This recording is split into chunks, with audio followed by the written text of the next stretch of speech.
Hey, can I talk about this? Because I want to talk about this. All right. It seems like a lot of vitriol seems to be going around about this Supergirl movie, which is wild to me because it's just a silly summertime popcorn movie.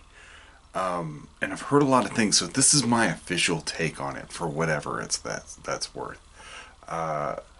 It's fine, and I think that that's the problem is that the movie's just fine.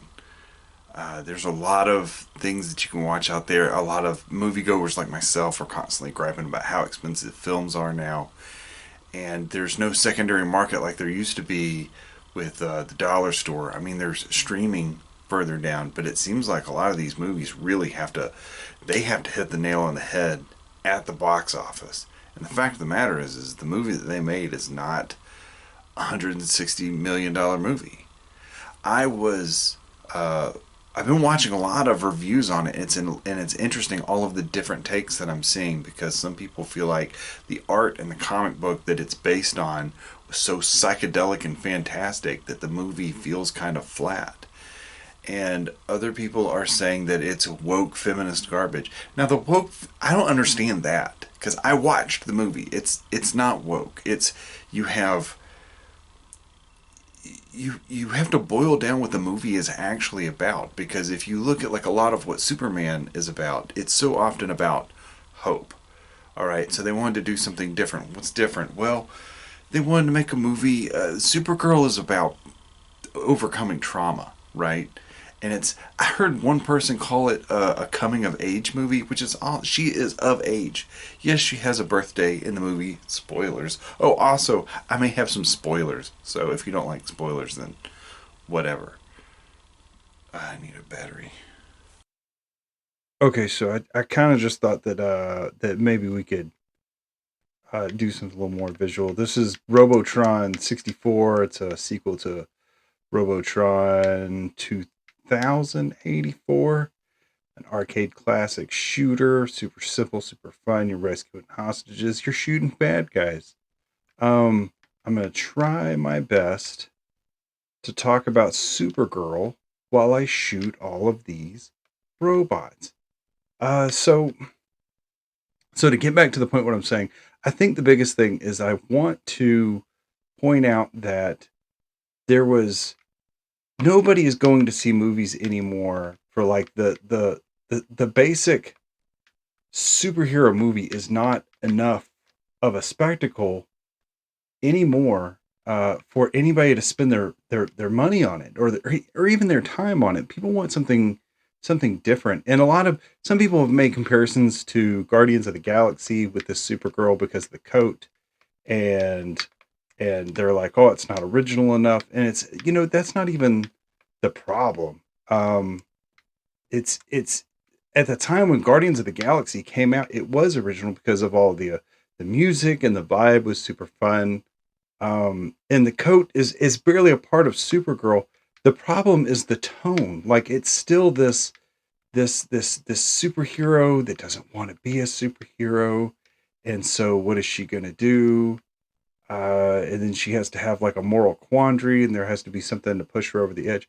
And I've seen excerpts from the comic, which is Supergirl, Woman of Tomorrow, that looks way more interesting because like you have the end with Crim of the Yellow Hills, which I'm going to talk about here in a second.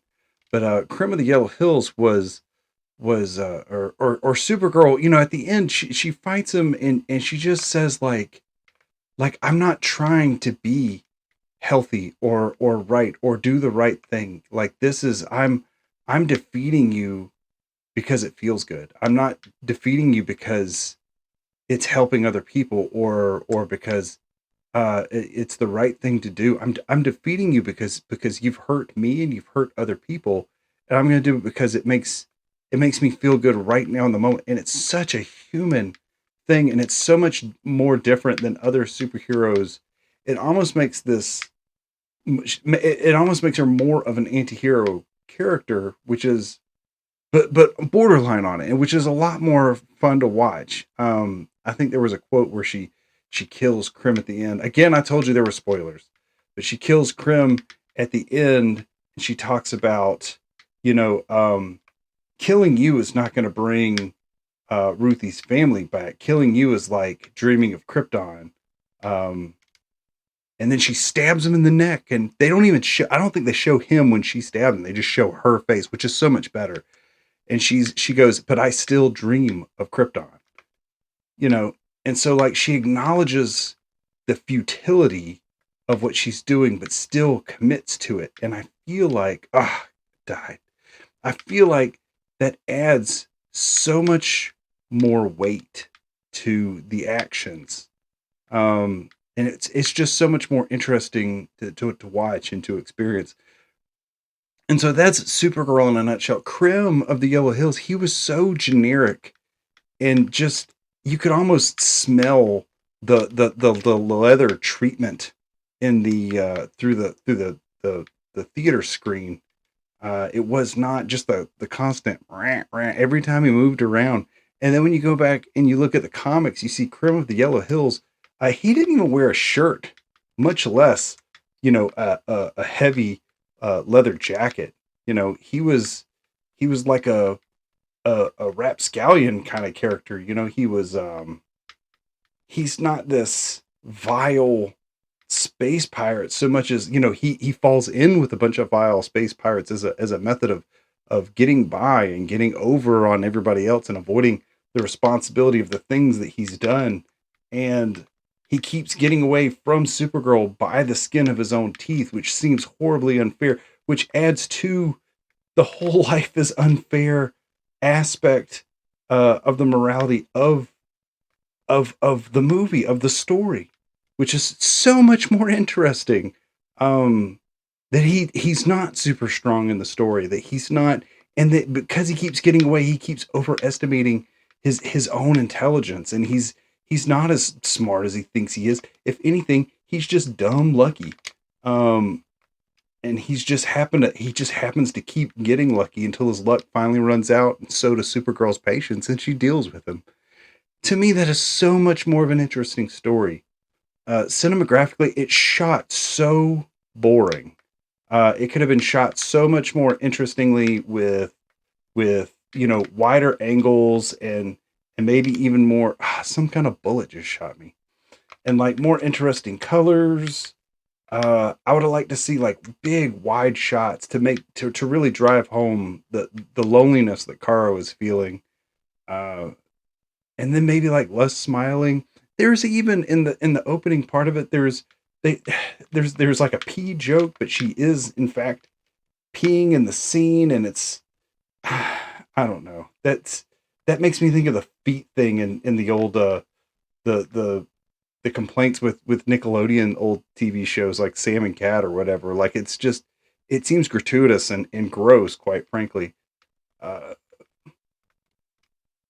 but anyway, so that's my take on Supergirl. Tell me what you guys think about this game. It's really hard to talk to you guys and shoot these things at the same time. It really wasn't easy when I'm not trying to record. But trying to record and talk to you guys while I'm doing this is super chaotic. It's a little fun, and I can see this being addictive. I don't know how many levels, if this is one of those arcade games that goes on forever, but you can see it's just level after level after level of just utter shooting chaos. Uh, anyway, like I said, this is Robotron 64. My name is AJ. Tell me what you think about Supergirl in the comments. Leave me a like. Tell me what you think about Robotron. Leave me a comment. Or just, you know what? Don't leave me alone. I'm not going to tell you to do that. But yeah, I'll see you guys, catch you guys later.